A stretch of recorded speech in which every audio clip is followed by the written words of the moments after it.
Nadia نے رک رک کر کہا، جاوید مجھے کچھ کہنا ہے پر ڈر لگ رہا ہے کہ تم ناراض نہ ہو جاؤ۔ جاوید نے اس کے ہاتھ پکڑ کر نرمی سے کہا، نہیں نادیہ، تم میری زندگی ہو، جو بھی کہنا ہے صاف کہو۔ نادیہ نے ہمت کر کے آہستہ آہستہ کہا، امی، آپ کی امی مجھ سے خوش نہیں ہے۔ وہ میرے بناؤ سنگھار پر غصہ کرتی ہیں، کہتی ہیں شوہر کے لیے نہیں بلکہ دکھاوے کے لیے ہے۔ آج تو مجھے کچن میں سارا دن کھڑا رکھا، میں نے کبھی اتنا کام نہیں کیا جاوید۔ جاوید چند لمحے خاموش رہا، پھر نادیہ کی پیشانی پر بوسہ دیا اور بولا، نادیہ تم فکر نہ کرو، میں امی سے خود بات کروں گا۔ تم میری عزت ہو، میں تمہیں یوں رلتا ہوا نہیں دیکھ سکتا۔ نادیہ کی آنکھوں سے خوشی کے آنسو بہہ نکلے۔ اس نے جاوید کو گلے لگا لیا۔ جاوید نے بھی اسے اپنی باہوں میں لے کر تسلی دی۔ دوپہر کے وقت جاوید گھر آیا۔ نادیہ نے بڑی محبت سے کھانا تیار کیا تھا اور خود ہاتھ سے جاوید کو کھلایا۔ تہمینہ بیگم دروازے کے قریب کھڑی یہ منظر دیکھ رہی تھی۔ ان کے چہرے پر جلن اور غصہ صاف جھلک رہا تھا۔ انہوں نے کھانستے ہوئے کہا، واہ واہ، میاں بیوی کی تو بڑی جوڑی بنی ہے۔ جاوید، تجھے تو اپنی بیوی نے پوری طرح قابو میں کر لیا ہے، اب تو ماں کی کوئی حیثیت ہی نہیں رہی۔ جاوید نے ماں کی بات سنی تو رک گیا۔ اس نے احترام سے کہا، ماں تو پرانی چیز ہو گئی، تجھ پر تو اپنی بیوی کا جادو چل گیا ہے، غلام بنا رکھا ہے تجھے۔ امی، آپ ایسا کیوں کہہ رہی ہیں؟ نادیہ میری بیوی ہے، اسے میرا خیال رکھنے کا حق ہے۔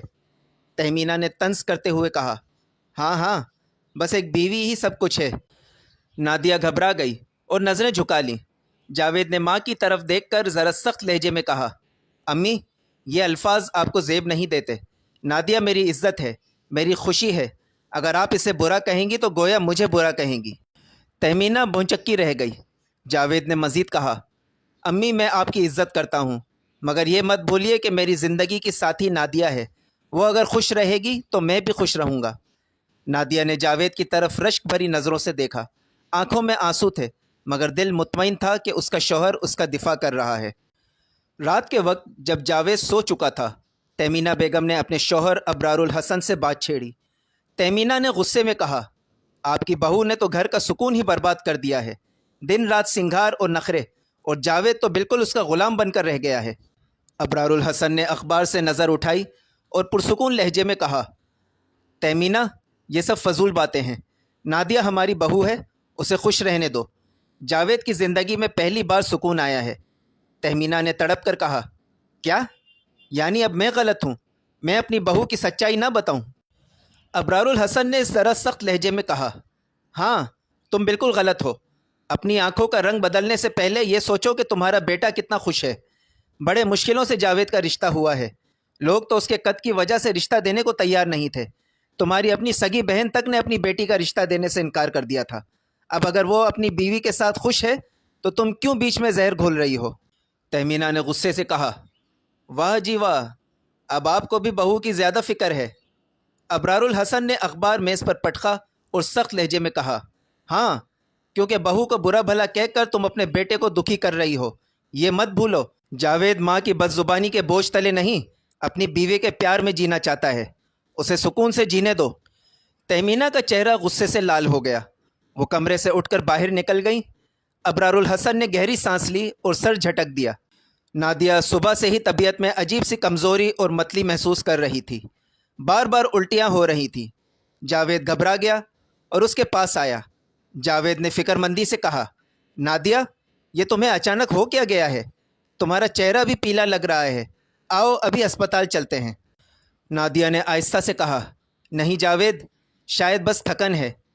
جاوید نے سختی سے کہا، نہیں نادیہ، میں مذاق نہیں کر رہا، تم میری جان ہو، مجھے سکون تب ملے گا جب ڈاکٹر چیک کرے گی۔ وہ فوراً نادیہ کو اسپتال لے گیا۔ ڈاکٹر نے چند ٹیسٹ کروانے کا کہا اور پرچی تھما دی۔ 2 دن بعد جاوید اور نادیہ رپورٹ لے کر ڈاکٹر کے پاس پہنچے۔ ڈاکٹر مسکرا کر بولی، مبارک ہو، آپ پریگننٹ ہیں۔ جاوید کی خوشی کا کوئی ٹھکانہ نہ رہا۔ اس نے بے ساختہ نادیہ کا ہاتھ پکڑ کر کہا، سچ میں نادیہ، تم نے مجھے دنیا کا سب سے خوش نصیب انسان بنا دیا ہے۔ نادیہ کی آنکھوں میں خوشی کے آنسو آ گئے۔ اس نے آہستہ سے کہا، جاوید، یہ سب تمہاری محبت کا نتیجہ ہے۔ گھر آ کر جاوید نے اپنی ماں کے قدموں میں بیٹھ کر کہا، امی، آپ کو بہت بڑی خوشخبری دینے آیا ہوں، نادیہ ماں بننے والی ہے۔ تہمینہ کی آنکھیں خوشی سے چمکنے لگی۔ وہ بولی، سچ؟ یا اللہ تیرا شکر ہے نادیہ بیٹی، اب تم آرام کرو گی، کچن یا گھر کے کام کی فکر مت کرنا، اب تمہاری ذمہ داری صرف اپنا اور بچے کا خیال رکھنا ہے۔ ابرار الحسن نے بھی خوشی کا اظہار کیا اور کہا، ہمارے گھر میں نئی زندگی آنے والی ہے، یہ اللہ کی سب سے بڑی نعمت ہے۔ 9 ماہ بعد ہسپتال کے کمرے میں ننھی پری کے رونے کی آواز گونجی۔ نادیہ نے ایک صحت مند اور خوبصورت بیٹی کو جنم دیا۔ جاوید کی آنکھوں میں خوشی کے آنسو تھے۔ اس نے نادیہ کا ماتھا چوما اور کہا، میری جان، تم نے مجھے سب سے قیمتی تحفہ دیا ہے۔ جب بچی کو پہلی بار لایا گیا تو جاوید نے خود اس کا نام رکھا۔ اس کا نام رباب ہوگا۔ نادیہ نے مسکراتے ہوئے کہا، رباب، کتنا پیارا نام ہے۔ ابرار الحسن نے اپنی پوتی رباب کو گود میں لیا۔ بچی گول مٹول اور صحت مند تھی، اور حیرت انگیز طور پر اپنے چھوٹے قد والے والد سے تھوڑی ہی چھوٹی لگ رہی تھی۔ ابرار الحسن کی آنکھوں میں خوشی کے آنسو تھے۔ وہ مسکراتے ہوئے بولے، یہ ہماری خوشیوں کی رباب ہے، اللہ کا نور ہے۔ اگلے دن انہوں نے اپنی پوری فیکٹری میں مٹھائی تقسیم کروائی۔ مزدور خوشی سے جھوم اٹھے۔ ہر طرف جاوید اور نادیہ کو دعائیں دی جا رہی تھیں۔ گھر میں خوشیوں کا ماحول تھا۔ ننھی رباب سب کی توجہ کا مرکز بنی ہوئی تھی، مگر انہی خوشیوں کے بیچ نادیہ کے دل میں ایک عجیب سا خوف بیٹھ گیا تھا۔ جاوید کا چھوٹا بھائی عاقب اکثر نادیہ کے قریب آنے کی کوشش کرتا۔ کبھی بہانے سے نادیہ کے ہاتھ سے بچی اٹھانے لگتا تو اس کے ہاتھ جان بوجھ کر نادیہ کے ہاتھ کو چھو لیتے۔ کبھی کچن میں آ کر نادیہ کے کندھے پر ہاتھ رکھ کر ہنسی مذاق کرنے لگتا۔ ایک دن نادیہ بچی کو گود میں لیے لان کی طرف جا رہی تھی۔ عاقب قریب آ کر بولا، بھابھی، آپ دن بدن اور حسین ہوتی جا رہی ہیں، میرا دل کرتا ہے آپ سے بار بار بات کرتا رہوں۔ نادیہ کا چہرہ غصے سے لال ہو گیا۔ اس نے سخت لہجے میں کہا، عاقب، اپنی حد میں رہو، میں تمہاری بھابھی ہوں، ایسی باتیں کرنا تمہیں زیب نہیں دیتا۔ عاقب مسکرا کر بولا، ارے بھابھی، برا کیوں مان رہی ہیں، میں تو مذاق کر رہا ہوں۔ لیکن اس کی نظروں میں چھپی ہوئی نیت نادیہ کے دل میں کانٹے کی طرح چبھتی تھی۔ رات کو نادیہ نے دبے دبے لفظوں میں جاوید سے کہا، جاوید، مجھے ایک بات کہنی ہے، برا مت ماننا۔ عاقب کا رویہ مجھے اچھا نہیں لگتا، وہ بہانے بہانے سے میرے قریب آتا ہے، کبھی ہاتھ لگاتا ہے، کبھی عجیب سی باتیں کرتا ہے۔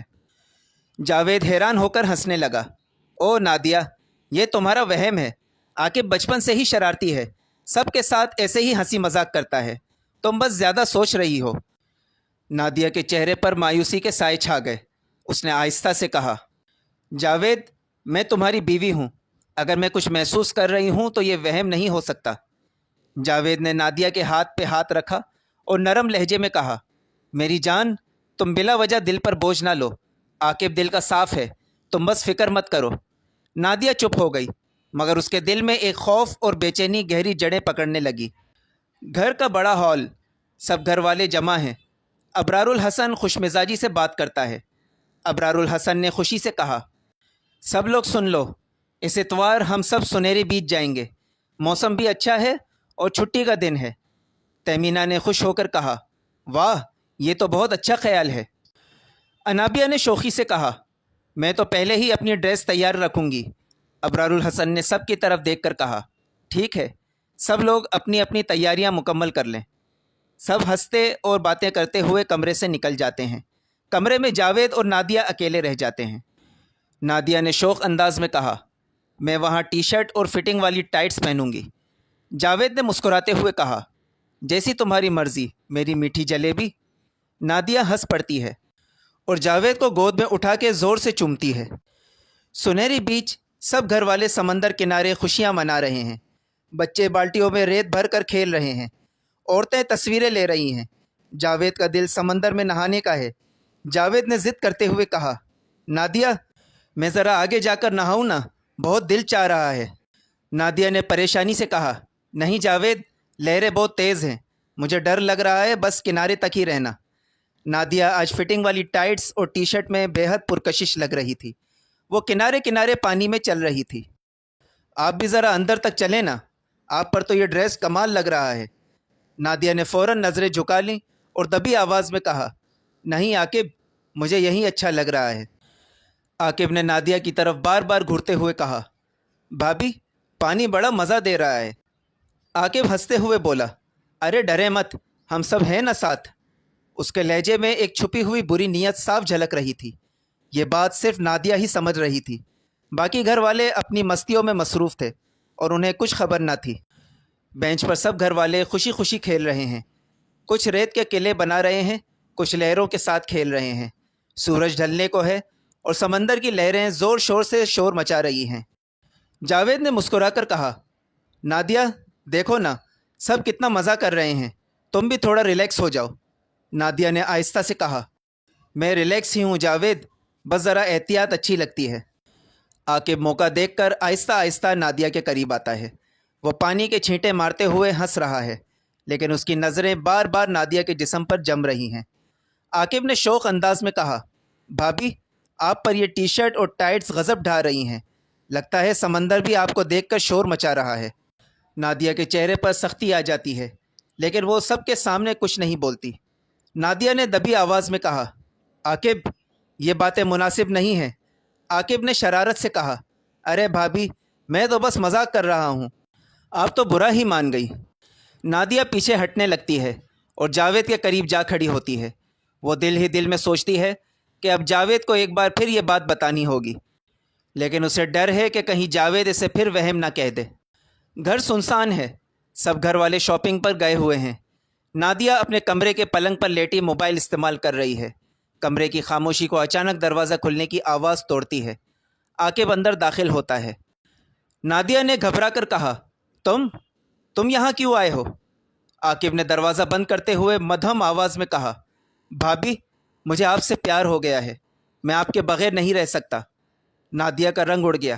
وہ غصے میں بولی، یہ کیا بدتمیزی ہے؟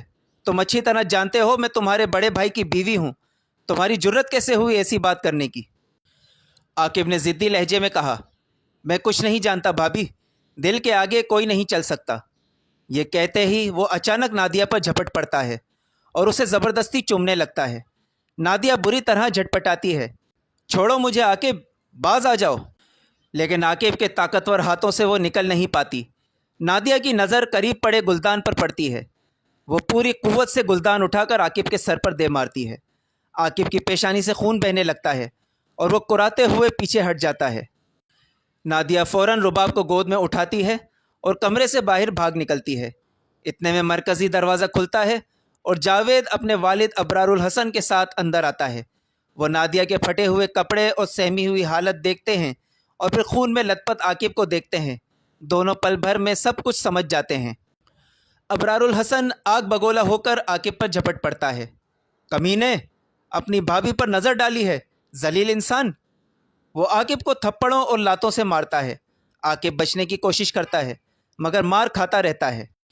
ابرار نادیہ کے سامنے ہاتھ جوڑ کر کہتا ہے، بیٹی مجھے معاف کر دو، ہماری عزت تمہاری وجہ سے ہے، یہ بات گھر سے باہر نہ نکلے ورنہ ہم کسی کو منہ دکھانے کے قابل نہ رہیں گے۔ نادیہ نم آنکھوں سے سر ہلا کر کہتی ہے، ابو جی آپ فکر نہ کریں، میں کسی کو کچھ نہیں کہوں گی۔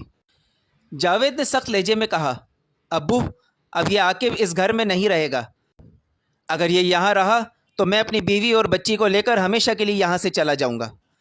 ابرار نے گہری سانس لی اور کہا، جاوید بیٹا تم سچے ہو، تم میرا فخر ہو، اور یہ نالائق عاقب، اسے آج ہی گھر سے نکال دیتا ہوں۔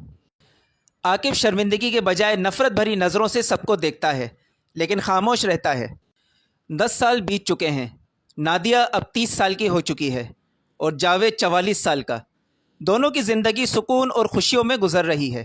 نادیہ کے چہرے پر ماں بننے کا وقار اور سنجیدگی ہے، جبکہ جاوید اب بھی اپنی بیوی کے بغیر لمحہ گزارنے کا تصور نہیں کرتا۔ تہمینہ کو 7 برس پہلے کینسر ہوا تھا اور وہ اسی بیماری کی وجہ سے دنیا سے رخصت ہو چکی ہے۔ اس کے بعد گھر کا ماحول کافی پرسکون ہو گیا ہے۔ اب نادیہ اور جاوید کے 3 بچے ہیں۔